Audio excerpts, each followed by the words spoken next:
what's going on? And welcome back to part 2 of my thoughts on the 2013 core set. We're going to get on to black cards, starting with Blood Reckoning. Now, this card reminds me of Circle of Flames from M12 core set. So, let's read it. Whenever a creature attacks you or a planeswalker you control, that creature is going to lose 1 life. Now, it's going to be really helpful in protecting your Liliana of the Dark Realms. Now, Liliana is going to be very good, as we saw from the last Liliana. She's going to help you excel with those big creatures, and cards like Diabolic Revelations that has X on them. I think we're going to be seeing some black-green, and I'll explain that in a little bit. We're going to be pumping up our creatures with that -3 ability, and we're going to get some big swamps here with the -6. So I'll talk about that in a little bit when we come to the cards that they apply to. So if we go down here, we got Mutilate. That's going to help you, again, to protect Liliana. After you get all those creatures down low with cards like this that give them -1 counters, it's going to really help you protect her and keep her up. Here we got Neferox, Overlord of Grixis. It's going to be a black Exalted card. Maybe we'll see a little bit of white-black Exalted coming in. And it's got sort of a swing off of Annihilator, except it's not permanent, it's creatures. And I'm pretty sure Grixis came from Shards of Alara or Alara Reborn. So that creature type's coming back. Well, subtype or whatever. Tormented Soul, I'm very happy to say, is coming back to core set. Now that's going to be very big when powered up by Liliana. So we'll be seeing that used in the new black decks, along with Vampire Nocturnus, which is going to be, like I said before, the new creature type for the black is going to be vampires. So we're going to see lots of vampire decks with the flying, as you can see with Vampire Nighthawk. It's got flying, Death Touch, and Lifelink. That's a really good creature. And it's going to be used, I think, widely throughout decks. So let's move on to the reds. Chandra the Firebrand is coming back, and I'm very excited about that because I think her abilities are very good, and I'm hoping to see her implemented in a lot of the new decks. Now let's move down to the theme deck from the red cards. That's going to be Goblins. Now we have Krenko Mob Boss being the center of that, just like the Sky Summoner was. He's going to be outputting lots of those goblins, especially after you use Krenko's command to bring 2 back. To bring 2 on the field, excuse me. You're going to get 3 goblins per turn with Krenko, once on the first turn after Krenko's command.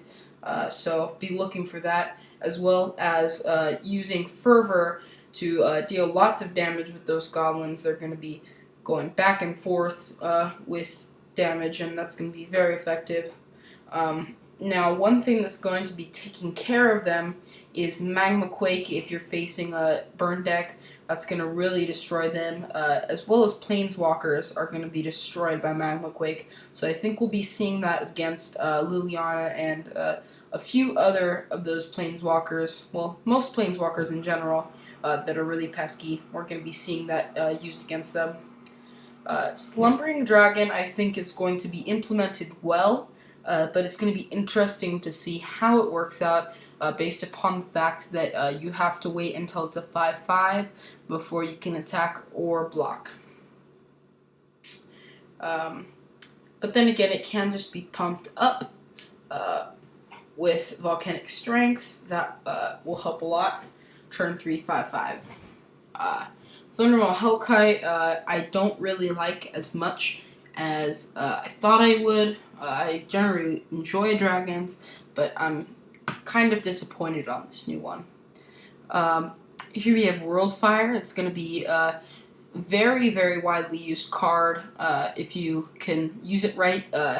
One deck idea that I was thinking about, that one of my friends told me about, is using it with Fiend Hunter. That's going to help you bring back the exiled card. You can just exile your own card and then deal the last damage when it comes back, due to the fact that Fiend Hunter is going to be exiled, so it leaves play. So I can't wait for that to come out. And we're going to move on to our green cards. We have Boundless Realms, which is going to help you get out lots of those multicolored cards that might be coming out throughout the Return to Ravnica. I hope I said that right. I don't think so. But as we saw from the previous installment of that, there's lots of those cards. So be looking for green in those. And it's also going to help you get out Nicol Bolas if you're going to be using a 5-color deck.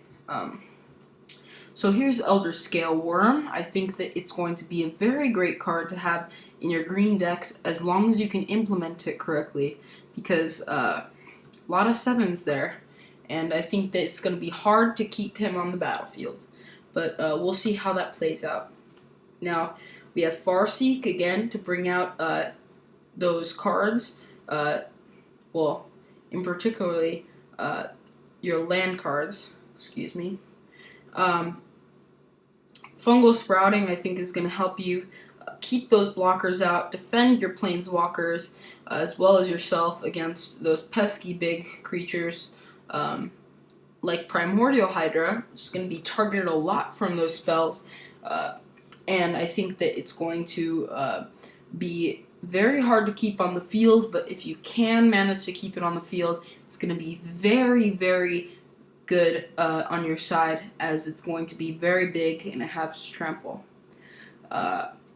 Predatory Rampage is going to be great, considering that you can get those pesky big creatures out with Death Touch. Just Death Touch them and it acts as a lure, as well as your creatures can still get through with those +3 ability, so that should be great.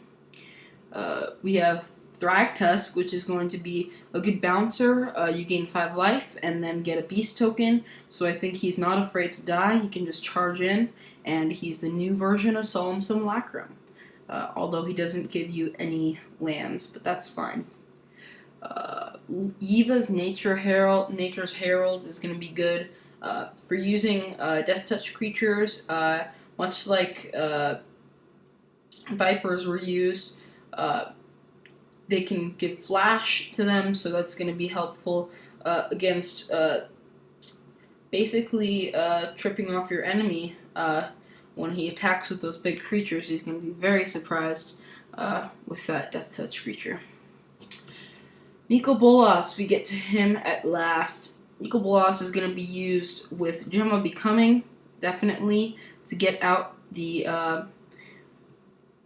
lands that you need. Excuse me, I kind of stumbled there.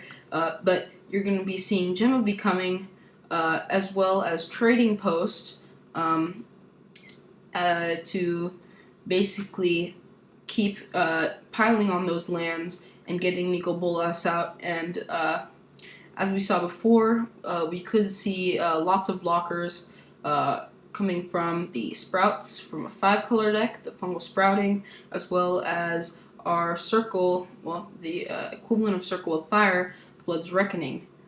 So that should be great from protecting Nicol Bolas. So let's head on to the artifacts. We have Akroma's Memorial.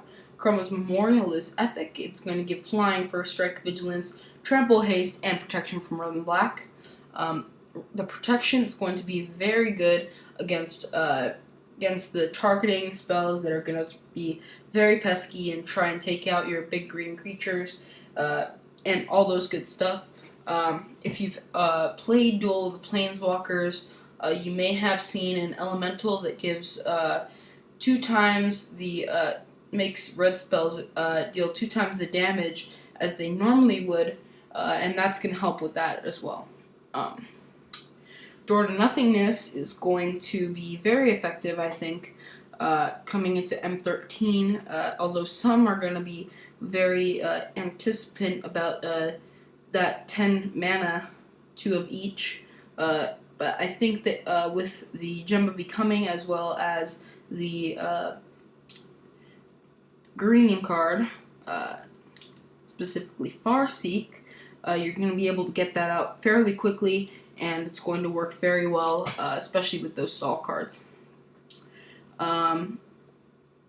See, the rings I think are going to be used, but I think that they're not going to be as effective as they should. Now, Liliana. Let's remember back to this. Her -6 ability gives each swamp 4 times the power. So you're going to be producing 4 times the mana. Blackmill with this card. Sands of Delirium, you're going to be mill with that, basically with the emblem. It's just going to be awesome. And you have lots of protection from that Blood Reckoning. That's going to help you a lot, as well as Staff of Nim. You're going to be able to draw those cards that you need, as well as weaken the enemy forces, which is going to help you protect your creatures, your Planeswalker, as well. And, Stuffy Doll is going to come in handy as well, although it can be taken out with Tragic Slip. You can do a lot if he's hexproof or buffed up, and he's just going to help protect, again, your Planeswalkers. He's going to evade the damage, and the enemies are going to be afraid to attack. Trading Post, like I said before, is going to help you get out Nicol Bolas, as well as do a lot of stuff, and I think that's going to be very, very interesting to see how that works out in the near future. So I'm very happy to announce that they have brought back the M12 lands, and it's going to be very, very, very awesome. And some new additions is Cathedral of War. It's going to give those Exalted decks just a little bit more of an advantage, as well as giving you mana. So I think that's going to be a great card for those decks. And you're going to, you might be seeing Hellion Crucible. I'm not very sure. But hopefully we see that implemented in decks in the coming. So here's just the basic lands. And that's it for my thoughts on these great new cards. So thank you for watching. I hope you enjoyed the second part. If you haven't seen the first part, there will be a link in the description. So please check that out if you haven't. So thank you for watching. Please comment, rate, and subscribe. And I hope you enjoyed. Thank you.